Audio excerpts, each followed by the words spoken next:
आप देख रहे हैं इंडिया टाउन न्यूज, भारत की बात। नमस्कार, आप देख रहे हैं इंडिया टाउन न्यूज। मैं हूं आपके साथ दिवाकर और स्वागत है आपका हमारे खास कार्यक्रम नेशनल पॉलिटिक्स में। आइए आज के इस सेगमेंट में बात करते हैं शिवसेना नेता उद्धव ठाकरे के 3 दिवसीय दिल्ली दौरे की। गुरुवार को महाराष्ट्र के पूर्व मुख्यमंत्री ने दिल्ली के मुख्यमंत्री अरविंद केजरीवाल की पत्नी सुनीता केजरीवाल और उनके परिवार से मुलाकात की। इस दौरान उनके साथ आदित्य ठाकरे और संजय राउत भी मौजूद थे। वहीं आप की ओर से सांसद राघव चड्ढा और संजय सिंह भी इस मुलाकात में मौजूद रहे।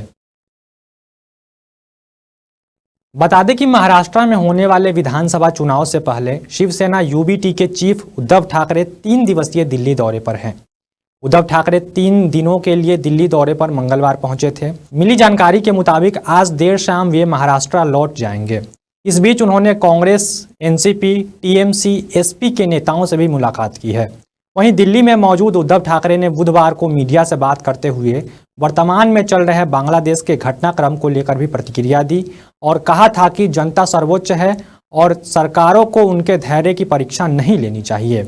वहीं आगे उन्होंने पीएम मोदी को चुनौती देते हुए कहा कि अगर प्रधानमंत्री यूक्रेन के युद्ध को रोक सकते हैं तो उन्हें बांग्लादेश में भी ऐसे कदम उठाने चाहिए और वहां के हिंदुओं को बचाना चाहिए।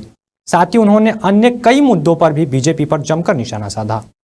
मैंने जैसे अभी कहा कि बांग्लादेश में हिंदुओं के ऊपर जो अत्याचार हो रहे तो उनकी रक्षा करने की जिम्मेदारी अपने केंद्र सरकार की है, मोदी जी की है।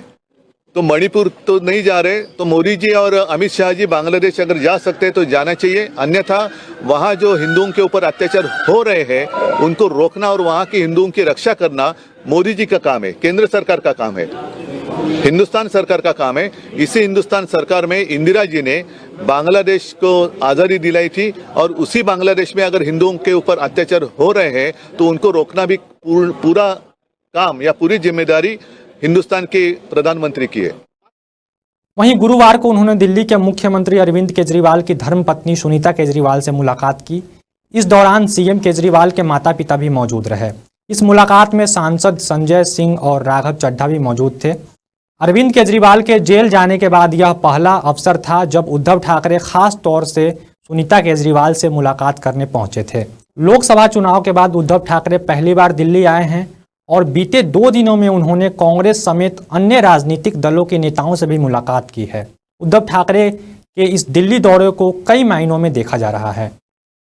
मैं लोकसभा चुनाव के बाद दिल्ली में आया हूँ और चुनाव के बाद इंडिया आघाड़ी की मीटिंग हुई नहीं है, तो मैंने सोचा सदन चल रहा है, सत्र शुरू है, तो हो सके तो सारे लोगों के साथ मिले, बात करें, आगे कैसे जाना चाहिए इसके ऊपर एक विचार विमर्श होने की जरूरत थी और मैं जितने लोगों को मिल सकता हूं कल तक मिलूंगा। वहीं उद्धव ठाकरे से मुलाकात के बाद आप नेता संजय सिंह ने मीडिया से बात करते हुए कहा कि जो तानाशाही इस वक्त देश में चल रही है उस पर बातचीत हुई।